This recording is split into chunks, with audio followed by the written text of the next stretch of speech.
What's going on, boys? Mick here. Welcome back to the channel, and we are going to be starting a new series here, very first episode of a new series called Flop or Not. Before we get into that then, I hope everybody had a great new year, some good celebrations all around. Hope everybody's got some resolutions or goals that they want to hit this year. I know I do, so I hope everybody has them set and ready to go. Like I said then, a new series called Flop or Not. The name kind of speaks for itself. We're going to be looking at games that are in development, up and coming titles, and kind of predicting with my opinion and based on what we have, if it's going to be a flop or if it's going to be a success. To do that then, we're going to look at like past games, who's making it, when's it coming out, stuff like that, all information that we can get our hands on. So as you can see in the background, here's the chart. This is going to be a flop or not chart. 1 being will not flop, 10 being will definitely flop. That means the lower the score the better for these titles, and I will be putting the final score in the thumbnail with also a final review at the end of the video. So just to reiterate one more time, the lower the score the better. So we're going to get straight into our first episode. That's going to be surrounding up and coming fantasy RPG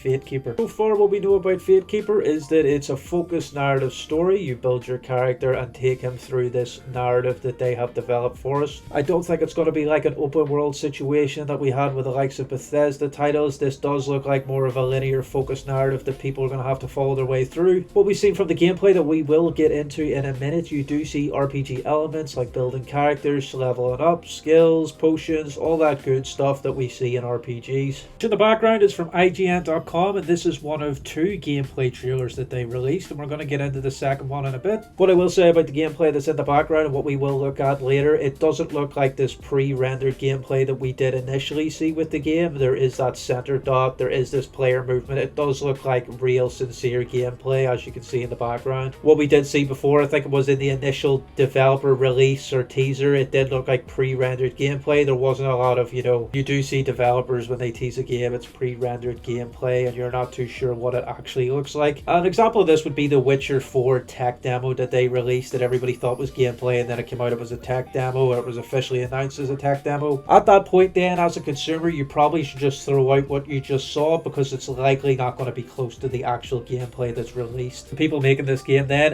we do know it's being published by THQ Nordic, as most people know. However, it's being developed by a team called Paraglacial. Paraglacial being a team of 12 developers. Now, we have seen small development teams make bangers in the past and Game of the Years in the past, such as Expedition 33. That was, a very small team. So as small teams do affect, whether a game will be successful or not, especially the smaller it gets, the more worry that comes in. But in terms of it affecting my score too much, it will not, because small teams have done big games in the past. This development team then was responsible for Spellforge 3, so we do know that fantasy is their wheelhouse, and that's something that they're used to making before. However, this jump to Unreal Engine and 3D is a little different than what they're used to. Now, the Paraglacial team is 12 developers, and while fantasy is their wheelhouse, this is definitely a bigger scale project for these guys. While I don't believe Fatekeeper will be open world at all, I just think that an open world design is just too much work for these developers. I mean, I'm sure they're very capable of it, but a 12-man team just isn't going to be capable of making an open world map. I just don't see it happening. Although that doesn't mean this game isn't going to be good. I mean, people are going to compare it to Skyrim and kind of look at it as an Elder Scrolls 6,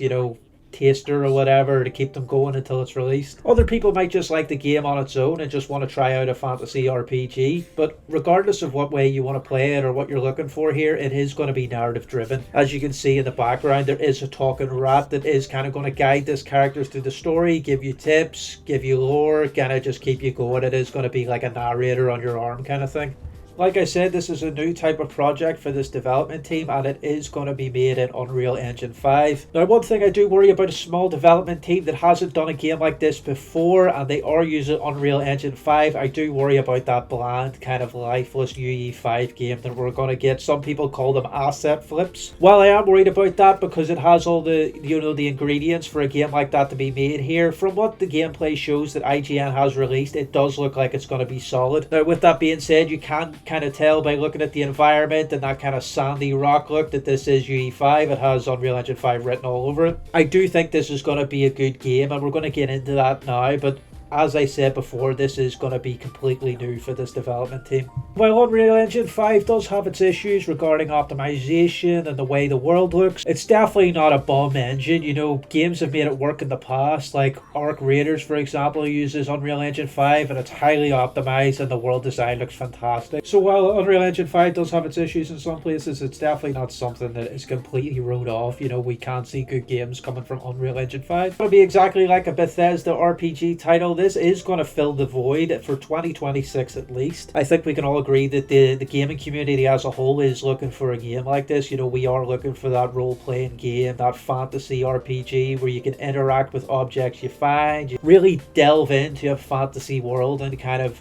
explore. This really will fill that gap in the community right now that is looking for a fantasy RPG. So this is perfect timing for Fatekeeper to release in 2026. So far in the background, the character is moving through this world. We do see like a health bar, a mana bar, some potions in the hotbar in the bottom right. All stuff that we're used to seeing in this kind of game. As you can see, you can pick up items around the map. There is some hidden items and stuff you can find, like we see in the footage behind. This is all usual stuff that we'd expect from this game. Now, the inventory screen itself does remind me of maybe like a Path of Exile kind of thing. You know, there are a lot of rings that I assume give buffs. There's armor that gives you buffs, but those different pieces of armor and weapons are going to improve your character statistics, something that we would like to see in an RPG and that we usually see in RPGs. In the bottom of the inventory screen that we did see there is a hotbar for potions and items that you can use throughout to keep your character going, to heal your character, things like that. Still moving through the map then for a character here in the background of this footage IGN has uploaded. Like I said, you can tell this is Unreal Engine 5. It has that sandy bleach look to it. It doesn't mean the world design's bad at all. I do enjoy this world design. I think it looks good. It just is something that we'd see in Unreal Engine 5 games. Fatekeeper then will also include environmental combat. That's something that we would probably see in the likes of Dying Light. We're in a good position to be able to review actual gameplay. You know, sometimes when games are in development, they do release that pre-rendered scene that people don't like to see, where you're not sure what you're looking at. But in the background, you can see that environmental combat at work using the spikes against the wall. There is dismemberment on the enemies, as we can see. Blood and gore, nice realistic sword combat that we like to see in games. Well, I won't judge the entire game based off this clip, but in the gameplay, it does seem like there is limited exploration so far in this section. Maybe this is the start, maybe this is some tutorial area, we don't know. But it does seem like we can look at this game as a focused, linear driven narrative video game. You know, this is a one lane A to B kind of game so far from what we know.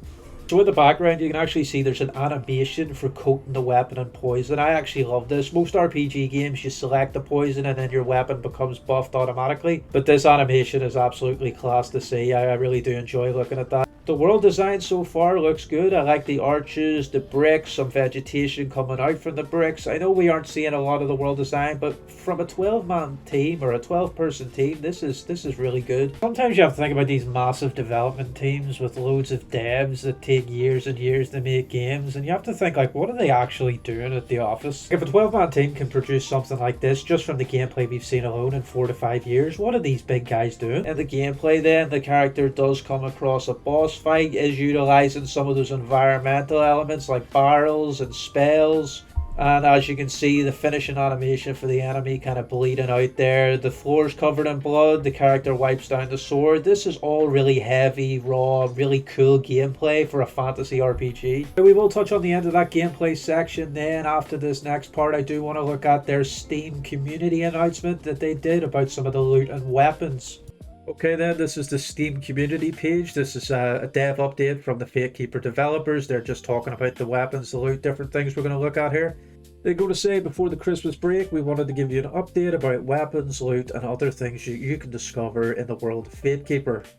This is an image that they posted. This is going to show like a sword, maybe some potions over here, some gold. There's some rings that we know you can wear as a character, a helmet, an axe, and some sort of scroll thing. So just a lot of stuff they're showing here.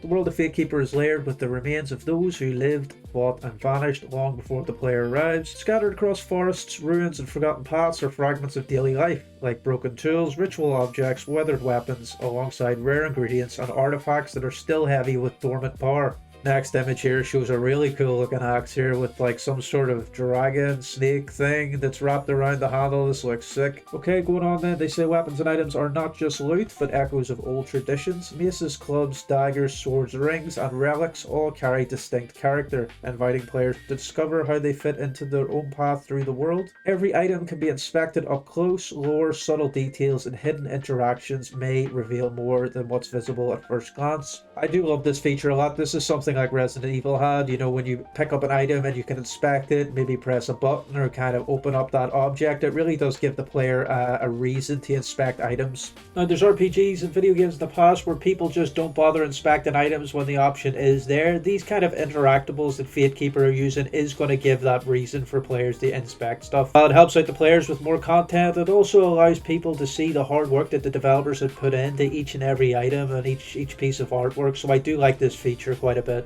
Our alchemy system allows players to combine 3 ingredients to craft potions, weapon vials or hand bombs. This sounds like very simple, but simple usually works. I like this a lot. Ingredients will contribute individual effects, enabling free-form experimentation. While discovered recipes unlock specialized items with unique properties, mastery comes from understanding ingredients, stacking synergies, and preparing the right tools for the right fight. They go on to say that there'll be more details on Fatekeeper's alchemy system soon, so it sounds like they're very deep in development here, you know, probably pushing for maybe a mid-26 release. So here's an image going to show the alchemy system itself. So as you can see, there's a northern fire cap that's going to be like an ingredient, a mushroom that you can find throughout the world. It shows you its properties, increased health regeneration and effect duration. So I don't know the best way to describe this alchemy system, maybe like Minecraft or something, but you stack different ingredients to have different effects, and then you create potions that stack all these together, I assume. So as you can see, here's some more properties: plus 5 health, plus 3 health, plus 5 health. If I had to guess what this was, this would probably be something to do with mixing or what happens when you mix. I'm not too sure on this. It also says sell value here, so there is going to be a trader system where you can buy and sell items, so that's going to be confirmed there. We're definitely going to have a gold and some sort of currency system within this game. Over here it shows you the type of items, so these are the 3 kind of alchemy items that you can create. You have a potion container, a vial container, or a hand bomb container. So what you're going to do, obviously, I assume, is you select your container that goes in here, and then there's 3 ingredients with its different properties, and then you create that potion or vial or hand bomb with those ingredients via the container. This is a very cool system. I do like this. It'll be interesting to see what people come up with and different stacking and different type of items that we can find. As you can see, they're really in depth when it comes to the RPG elements of this game. Really in depth alchemy system, well done out weapons, good artwork, and on top of that, the gameplay design and the UI all look great. I like the map design. I like everything so far from this gameplay, but you have to remember they always are going to release something that people are going to like. They are trying to sell this game. They are trying to get people to want to play it. What we know about Fatekeeper then, it is going to be that dark element RPG in a fantasy world. A lot of people have been comparing it to Dark Messiah, games like that. I think it looks a lot like some of the Bethesda RPG titles without that open world element, but as you can see, the Unreal Engine 5 looks fantastic, but in my personal opinion, I don't think it's going to be optimized well. We'll just have to see how the developers do it. But from what we've seen in the past, in games that have been released that are made through Unreal Engine 5, there is some optimization issues throughout the industry, so we'll have to wait and see how it plays.